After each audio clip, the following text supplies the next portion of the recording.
without doubt, whenever I talk to anybody about what's going to make them happy, it's nearly always an item or a pay increase or a holiday or something that they can bring into their lives that's going to change things.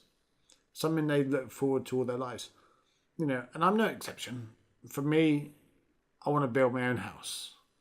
I want a reasonable living. I don't want to worry about bills. So all those things are things that I bring into my life. But are those things that make me happy? Let's think about this for a minute. Let's do this. Let's sit here and decide now what truly matters to you and what truly will make you happy. And we do this by a little experiment. Let's just spend a couple or 30 seconds or so relaxing, focusing on your breath and just quieting down. More often, when we give our subconscious mind something to think about in regards to being happy, it will almost come up with things just around the corner. When the kids are old enough and I can have more time, or the holiday, or the pay rise, or winning the lottery. And we live in this illusion that that's all we need. How many times in your life so far have you managed to achieve some of those hurdles, only to find there's another hurdle that you want to be happy? But while we're slowing down and quietly close your eyes and think of that one big, massive desire that you want. For me, it's a house. So I'm going to sit here and think about picking the keys up to my nice new house.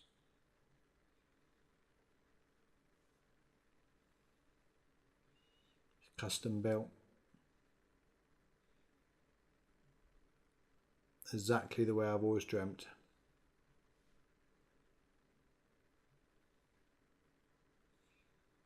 For you, it may be a car. It may be a really expensive car, or $1 million in your bank. I don't know, whatever. Just imagine it, feel it, see it. How does it feel to receive it?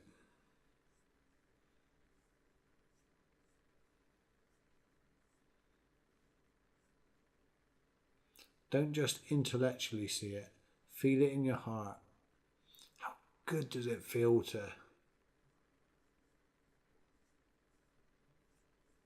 get in the car and drive it, or sit in the sofa to your house?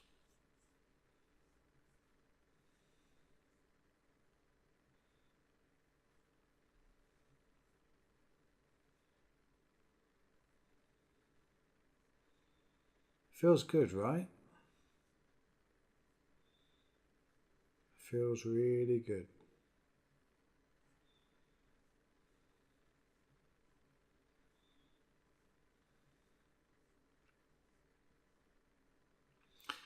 Now let's go back to our breath again and forget that dream desire, because I don't want you to hold on to that too long. And we just think here and now. Everything in the room is just arising.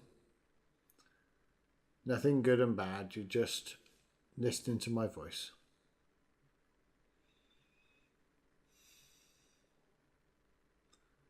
Now take a deep breath and breathe out slowly.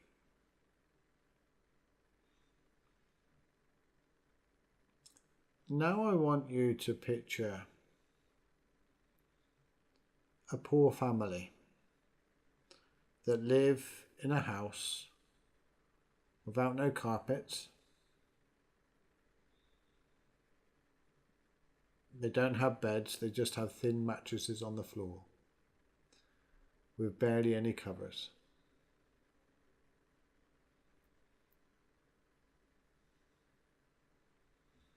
They have one meal a day, and it's normally rice or some kind of porridge.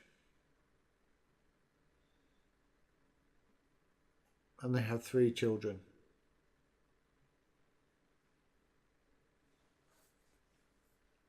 The eldest is 14 years old, as far as he knows.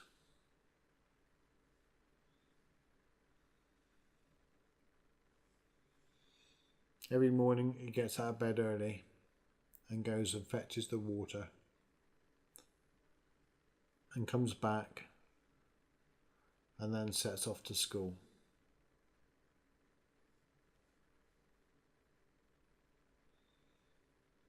When he gets back in the evening, he then sits down with his 2 younger brothers and starts teaching them what he learned in school. Because the family don't have enough money to educate all 3.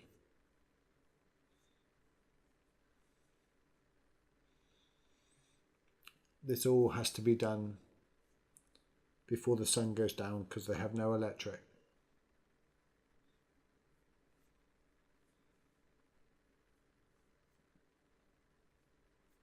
And every day they repeat this process.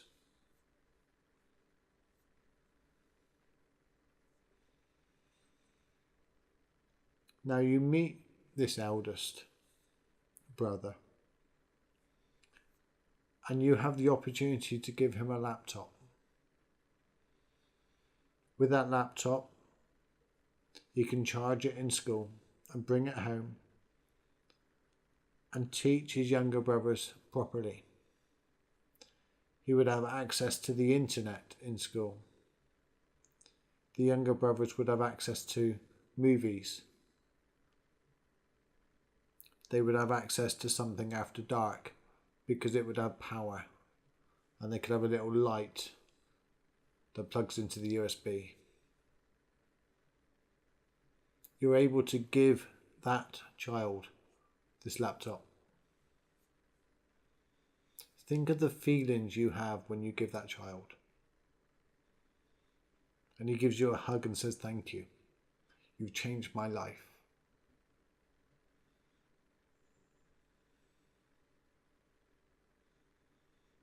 Picture it, video it, see it and feel it.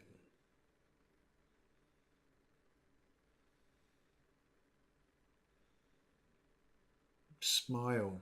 Just, if you want to have a tear, but just how good does that feel?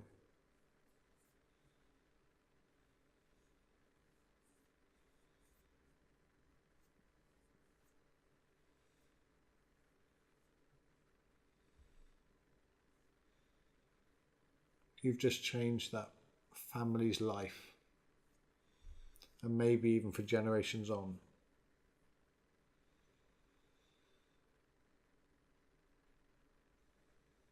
Now, if you still got your eyes closed, open your eyes, and now come back to me. And that little experiment between getting your desires and giving someone else a hand up in life, tell me honestly, which one made you feel better? Which one made you feel happier? When I do this with audiences, when I do this with people, nearly the overwhelming majority say the second one makes them happier. Now, I'm not going to sit here and say, look, to be happy, you have to give everything away. You have to go over to some poorer country and make a difference in that way. What I'm saying is, what you're clasping for, what you're grabbing, is not going to make you happy unless you're already happy. If you build your house, get your car, win the lottery, you're going to be no happier in a few weeks. If you truly want to be happy, go for those things. Nothing wrong with going for them. But if you really want to be happy, start giving. You have Most people have 4 weeks holiday a year. Spend 2 or 3 of those days in a soup kitchen or in some kind of charity giving something back. Or just spending a little time helping people. That's what will make you happy. Really will. Giving. Improving people's lives in any small way. I tell you now, any day of the week, if you do one little act of kindness or get one thing given to you, that act of kindness will make you feel so much happier and will give you so much more gratitude. But we've done the experiment. You know how you felt. Be honest, look, leave a comment. Tell me, which one made you happier, the first or the second one? The giving or the receiving? Think back to when you were a parent at school maybe, or when you gave to your friends for Christmas. But tell me in the comments. Look, please subscribe, like it, share it. What makes us happy? And finding out what really makes us happy surprises a lot of people.